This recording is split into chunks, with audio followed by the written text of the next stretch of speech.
Assalamualaikum warahmatullahi wabarakatuh. Halo Nanda-Nanda, apa kabarnya? Bunda harap kalian semua sehat ya. Alhamdulillah, Bunda di sini juga dalam keadaan sehat walafiat. Ya, bagaimana Nanda masih semangat belajar ya? Harus tetap semangat. Nah, dari video pembelajaran kali ini Bunda ingin menerangkan tentang penamaan unsur dan senyawa. Bagaimana kalian sudah siap? Oke, kita baca doa dulu ya. Kita baca basmalah. Bismillahirrahmanirrahim. Ya, unsur. Unsur itu yang ada di dunia ini jumlahnya ternyata sangat banyak. Ada sekitar 108 jenis. Nah, begitu banyaknya, maka para ahli kimia kemudian menuliskannya dalam bentuk yang lebih mudah untuk diingat. Ya.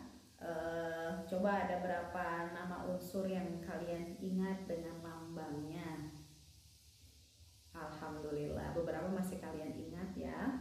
Ternyata lambang unsur yang kita kenal sekarang pada awalnya itu dinyatakan dalam bentuk lambang-lambang dalam berbagai macam bentuk. Nah, Bunda sajikan contohnya ya. Perhatikan gambar di sebelah ini. Nah, bentuknya unik-unik ya. Nah, karena sulit dihafal, kemudian pernah berubah lagi menjadi lambang dalam bentuk lingkaran. Penemunya adalah seorang ahli kimia dari Inggris, namanya adalah John Dalton. Bentuknya seperti apa? Nah, coba perhatikan lagi gambarnya. Lebih simpel ya dari yang pertama, tapi masih sulit untuk diingat. Berbeda sekali dengan lambang unsur yang dikenal saat ini. Nah, ternyata seorang ahli kimia yang sangat berjasa dalam penemuan lambang unsur ini adalah dari Swedia yang bernama Berzelius.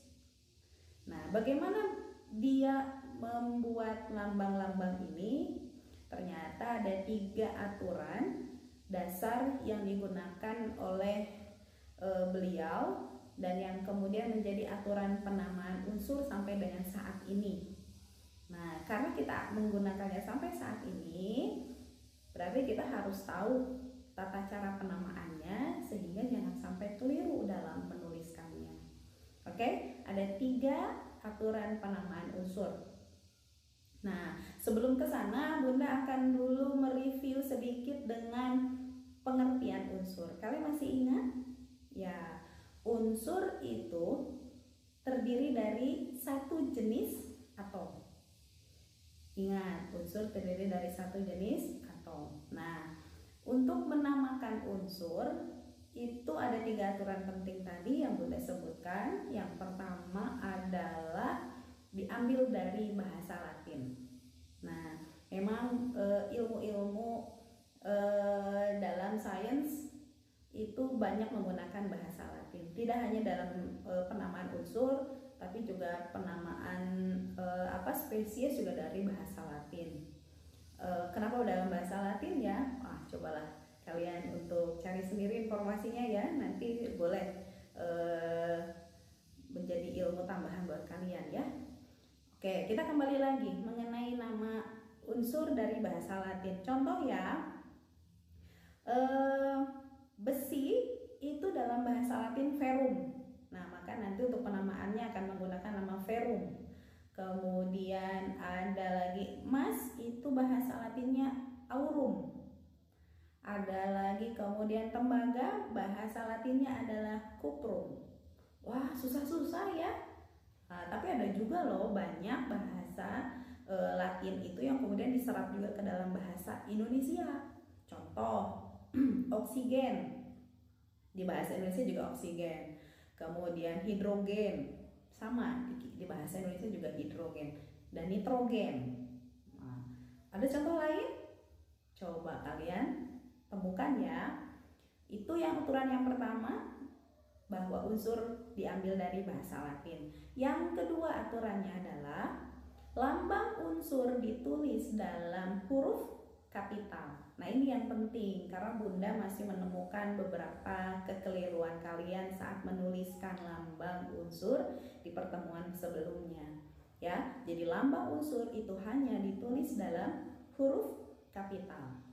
Contoh, oksigen diawali dengan huruf O, maka untuk menyatakan lambang oksigen ditulis dengan huruf O kapital.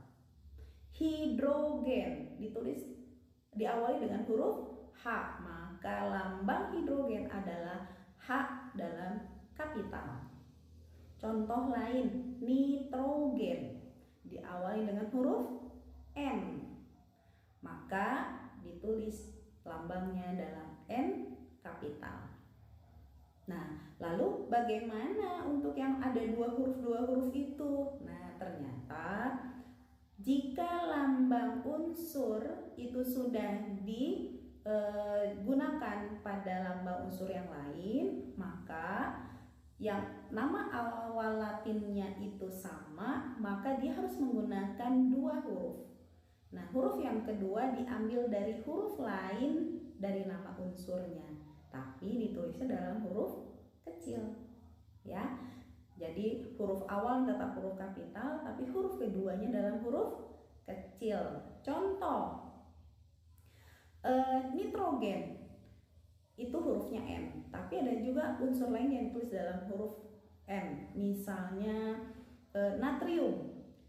Natrium juga diawali dengan huruf N. Nah, karena N kapital sudah digunakan oleh nitrogen, maka natrium tidak boleh lagi hanya ditulis dalam huruf N saja. Maka natrium dilambangkan dengan huruf N dan A kecil. A-nya diambil dari mana? Diambil dari huruf yang kedua, natrium, N dan A. Contoh lain, nikel. Karena N tadi sudah digunakan nitrogen, maka nikel ini dilambangkan dengan huruf N dan huruf lainnya adalah I, nikel. Oke, paham ya? Oke, contoh lain biar kalian lebih paham.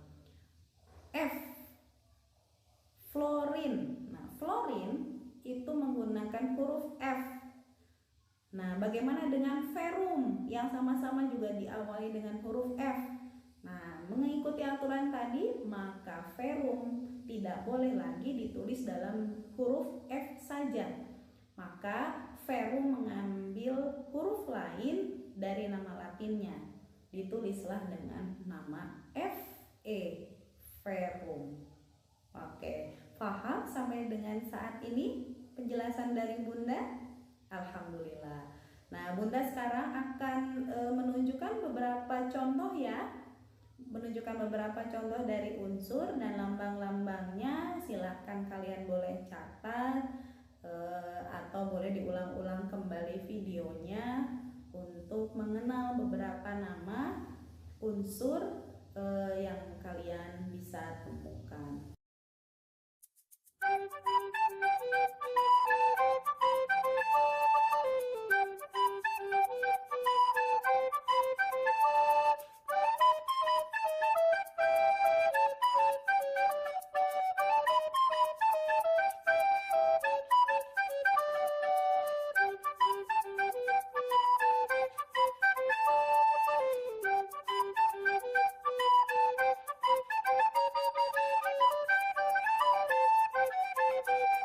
Nah, bagaimana?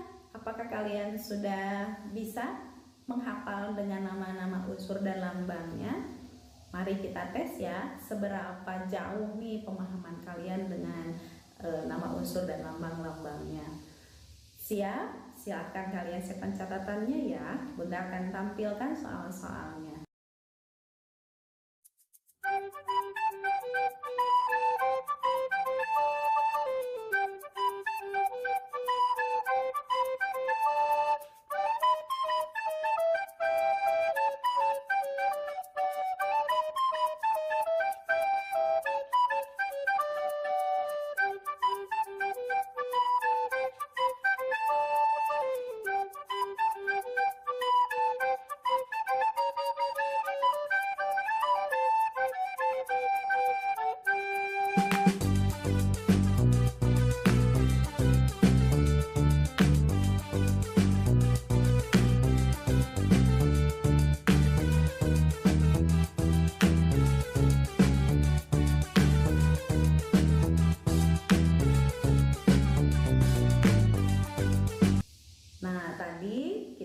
akan mengenal dengan nama unsur dan lambang-lambangnya. Bagaimana pemahamannya? Termasuk yang baik atau masih kurang? Nah, jika masih kurang tidak ada salahnya untuk diulang kembali ya.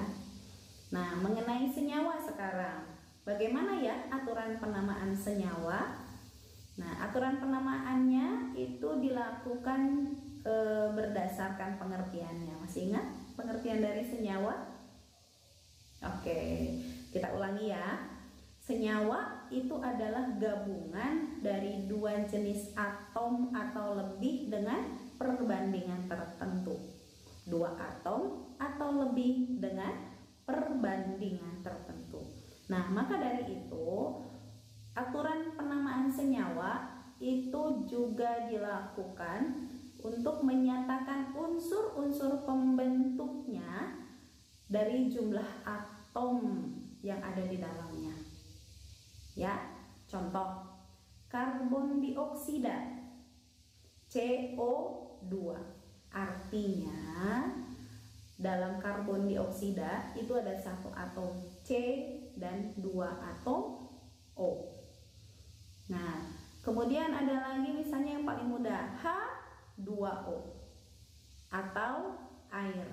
Rumus kimia ini berarti menyatakan ada dua atom H dan satu atom O. Kemudian ada lagi natrium klorida NaCl atau garam.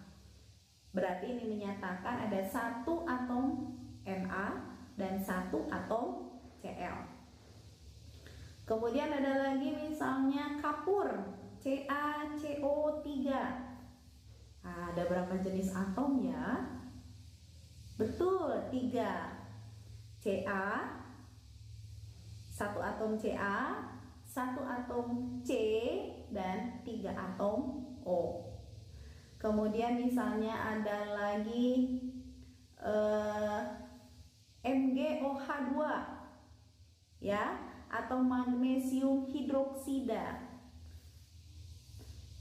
Ada satu atom Mg atau magnesium dan 2 atom O, 2 atom H.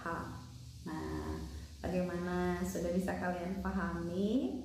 Oke, tadi beberapa contohnya ya, dan sekarang kita tes kembali seberapa jauh pemahaman kalian dengan penamaan unsur-unsur senyawa ini. Siap? Silahkan siapkan lagi catatannya, soalnya akan Bunda tampilkan berikut ini.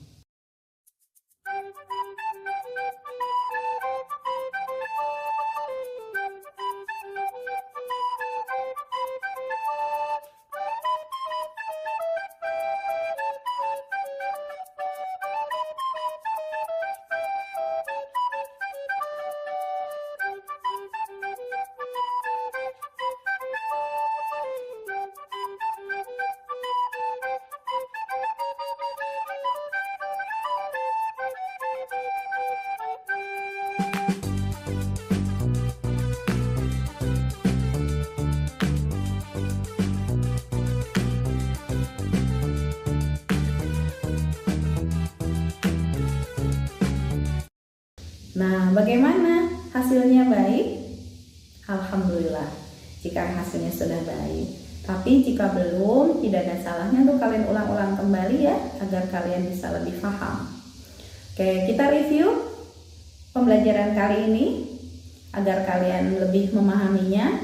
Yang pertama, mengenai pembentukan unsur itu mengikuti 3 aturan, yaitu diambil dari huruf Latin, kemudian dinyatakan dalam huruf kapital, atau jika huruf kapitalnya sudah digunakan maka menggunakan huruf kapital dan huruf lainnya yang digunakan dalam huruf kecil. Oke, dalam penamaan senyawa, nah, rumus senyawa itu dinyatakan dengan nama-nama atom yang ada dalam suatu senyawa dan jumlah atom yang ada di dalam senyawa tersebut. Bagaimana? Kalian sudah paham dengan penjelasan dari Bunda? Alhamdulillah kalau begitu. Ya, demikian pembelajaran kita kali ini. Jika kalian belum memahaminya, silahkan ulang-ulang kembali video ini untuk bisa kalian lebih baik lagi. Tetap semangat belajar, tetap banyak membaca, dan jaga kesehatan kalian. Kita akhiri pembelajaran kali ini dengan mengucapkan doa kembali, dengan mengucapkan Alhamdulillahirrabbilalamin. Assalamualaikum warahmatullahi wabarakatuh.